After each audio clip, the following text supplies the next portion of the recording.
અમદાવાદ શહેરમાં ગાજવીજ સાથે વરસાદ વરસી રહ્યો છે। અમદાવાદ પૂર્વમાં વરસ્યો છે ધોધમાર વરસાદ, ત્યારે સરદારનગર ઠક્કરબાપા નગરમાં વરસાદ થયો છે। એસજી હાઈવે નજીક અમુક વિસ્તારમાં વરસાદ વરસ્યો છે। નરોડા અને કૃષ્ણનગરમાં પણ રસ્તા પર પાણી ભરાઈ ગયા તેટલો વરસાદ થયો છે। તો સાયન્સ સિટી, ગોતા, મેમકોમાં પણ ધોધમાર વરસાદ થયો છે। મહત્વનું છે કે શહેરભરમાં ક્યાંક ધોધમાર તો ક્યાંક પવન સાથે મેઘરાજાએ ધડબડાટી બોલાવી છે અને રસ્તા પર પાણી ભરાવાની સમસ્યાથી વાહન ચાલકો મુશ્કેલીમાં મુકાયા છે। ગત મોડી રાતથી મેઘાવી માહોલ વચ્ચે મેઘરાજાની ધનાધન બેટિંગ થઈ રહી છે અને નીચાણવાળા વિસ્તારોમાં રહેતા લોકો તેના કારણે પરેશાન થયા છે। તો અમદાવાદની જે હાલત છે તે બહુ જ ખરાબ થઈ ગયેલી હોય તેવી જોવા મળી રહી છે, કારણ કે અમદાવાદમાં ગાજવીજ સાથે જામ્યો છે વરસાદી માહોલ અને સતત વરસાદના લીધે મીઠાખળી અંડરપાસને બંધ કરવો પડ્યો।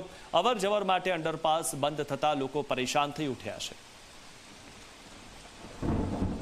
શહેરમાં લગભગ 1 કલાક કરતાં વધુ સમયથી વરસી રહેલા અતિ ભારે વરસાદના કારણે પશ્ચિમ વિસ્તારોમાં હવે તેની અસર વર્તાવાની શરૂઆત થઈ ગઈ છે।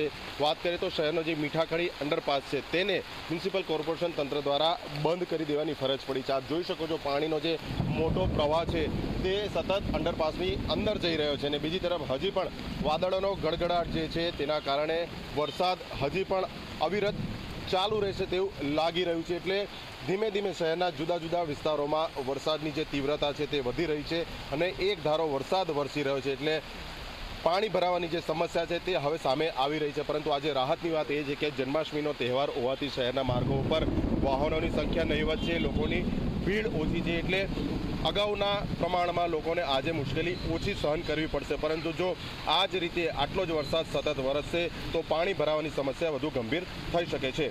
કેમેરા પર્સન મુકેશ ચૌહાણ સાથે અર્પણ કાયદાવાલા, ઝી મીડિયા, અમદાવાદ।